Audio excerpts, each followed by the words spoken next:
Um, so uh, from there, I ended up catching pneumonia. I was already making plans to go to this retreat to be a teacher, this New Age retreat. And I caught pneumonia, a rare pneumonia that I found out later an Olympic medalist also had it here in Texas. And she almost died from it.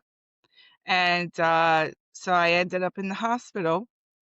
And all the friends that I had of New Age did a Zoom call. And I want to just I cannot say enough that these people had caring hearts. They were loving. They were friends of mine back then. And they did a Zoom together. They sent me flowers. They were crying and they were doing Reiki healing, chants, shamanic chants, drumming. They were trying to send energy, healing energy, and really trying with what they knew. But none of it worked. I was getting worse and worse. It was not working. And I want to say that the Lord meets us where we are at too. Um, when I was hospitalized, in came a nurse, and you guys will never guess. This nurse was a nun, a full-blown nun. That was my nurse, and she was dressed, you know, um, beautifully, and she was my nurse. And I said, "Wait a minute! I didn't know nuns could be nurses in hospitals."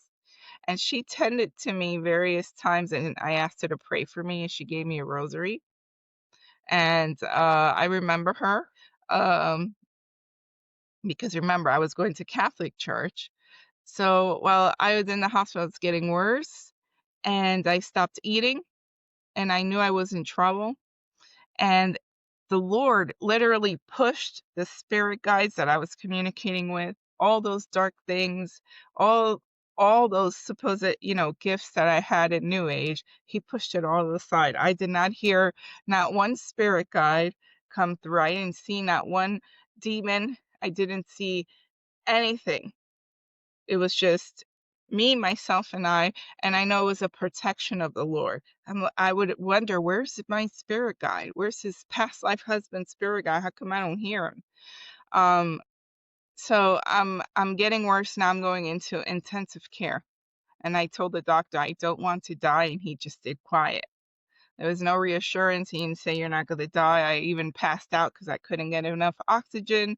And he said, "Mrs. Aguilar, it's spreading, and we have to put you in intensive care. We may need to intubate." So he's already preparing for a series of things that are going to happen. And I remember I cried out to the Lord, and I said, "Boy, I said, Father, I really messed up." All the time, remember, my prayers felt like they couldn't be heard. I felt a separation from the Father. And I told him I've really messed up, and if you raise me from this bed, I will never do this again. And so off I went to intensive care, and I don't know how long I was in there, but the Lord raised me up from intensive care. I went back to a regular room. And when I went back to my regular room, um, things, I don't know, started happening. I saw a butterfly in my window. It's raining. It was pouring outside. There was a really bad storm. But there was a butterfly. I was on the second floor of the hospital, and it was outside my window. And I was like, "Oh, wow, look, a butterfly." And then I had a procedure to clear up my lungs to try to help me out.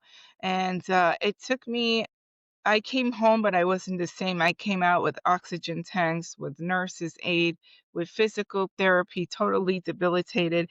It took me a year of recovery, at home care, and all these things.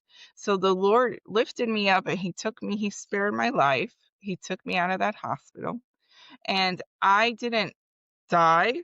Some people die and they go to heaven.